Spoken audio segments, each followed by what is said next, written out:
emang bisa menikah tanpa pacaran dulu? Wah, itu kan pertanyaan-pertanyaan yang kemudian random dari anak-anak muda yang mereka mengira bahwasanya kita itu nggak bakal bisa menikah kalau kita tidak memahami pasangan kita nantinya. Kita bakal kaget nanti kalau kita setelah menikah, kok pacarnya, kok istri saya kayak gini, kok suami saya kayak gini. Sebab mereka pikir inilah salahnya saya dulu, kenapa saya nggak pacaran sebelum menikah. Nah, ini adalah konsep yang salah ketika mereka mengatakan bahwasanya rumah tangga itu nggak bakal bisa dibangun sebelum kita saling memahami sebelumnya. Jauh sebelum itu kita saling memahami. Nah, ini konsep yang salah, kemudian nggak bisa kita terapkan dalam agama kita, nggak bisa. Al-yauma akmaltu lakum dinakum wa atmamtu alaikum ni'mati wa raditu lakum al-islam madinah. Itu kan Allah Subhanahu wa taala telah mengatakan Islam itu udah agama yang sempurna. Rasulullah itu sudah menjadi suripan yang luar biasa juga. Dan Rasulullah dalam Al-Quran itu tidak pernah mengajarkan kepada kita pacaran dulu tujuan, meskipun tujuannya menjajaki, memahami, kemudian apa lagi? Untuk memperkenalkan kita, untuk biar nantinya kita nggak kaget, itu nggak ada. Itu adalah sebuah konsep yang salah yang kemudian direferensikan kepada anak-anak muda bahwasanya rumah tangga itu nggak bakal bisa dibangun kalau nggak didahului tanpa adanya pacaran. Pacaran tanda kutip kata mereka dengan tujuan untuk memahami. Pacaran tanda kutip kalau kata mereka dengan tujuan untuk menjajaki pasangan. Salah. Sebenarnya dalam Islam nggak ada teori seperti itu, nggak ada. Rasulullah, teman-teman ya, saya senggol kembali. Rasulullah itu sampai diberikan khususia. Khususia itu adalah kekhususan buat Rasulullah menikah setidaknya dengan 12 istri. Ada yang mengatakan 13, ada yang mengatakan 12, ada yang mengatakan 11. Tujuannya untuk apa? Bukan karena hawa nafsu, bukan karena Rasulullah itu nafsu, bukan karena memang keinginan Rasulullah semata, bukan. Tetapi memang ini adalah tuntutan dari Allah Subhanahu wa taala, tuntutan dari sang pemberi wahyu, kemudian dikawal juga oleh yang memberikan wahyu, malaikat Jibril. Tujuannya untuk apa? Ya, Rasulullah itu sebagai suri toladan terhadap semua segala hal.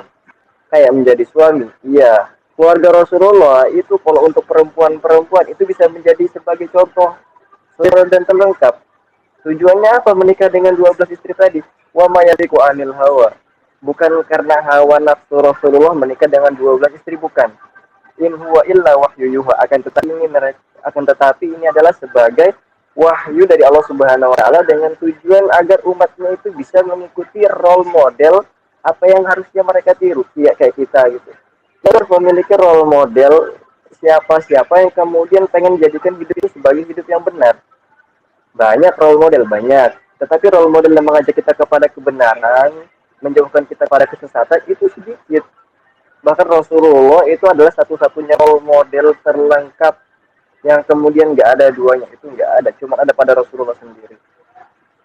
Jadi kalau perempuan nih ya, misalkan, saya pengen punya suami itu kayak punya suami yang pengen baik, pengen punya suami itu yang soleh, pengen punya suami itu yang bisa membangun rumah tangga dengan wibawa. Lihatlah bagaimana laki-laki tersebut menjadikan Rasulullah itu sebagai suri teladan.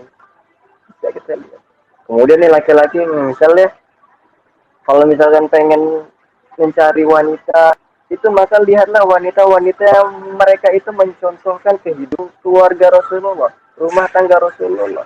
Kadang-kadang ada perempuan-perempuan yang mengikuti role modelnya Aisyah. Aisyah kan udah mah manja, udah mah anak rumahan, udah mah nggak mau dicemburuin, itu Aisyah banget.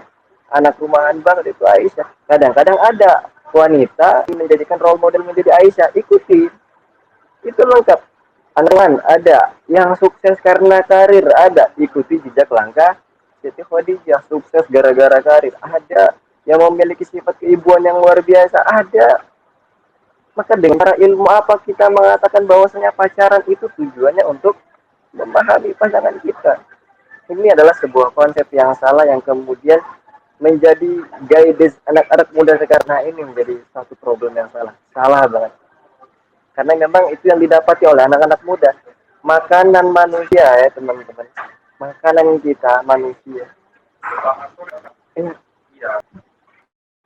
Nah, ini sebuah konsep yang salah kemudian menjadi referensi anak-anak muda. Sebab makanan kita itu ada dua. Yang pertama, makanan kita itu adalah makanan-makanan jasmani. Makanan-makanan jasmani itu yang kayak kita makan nasi, kayak kita makan tempe, kayak kita makan udang, kayak kita makan apalagi sayur-sayur kan makanan-makanan jasmani kita. Tapi ada satu yang kemudian bahaya, itu adalah makanan rohani kita.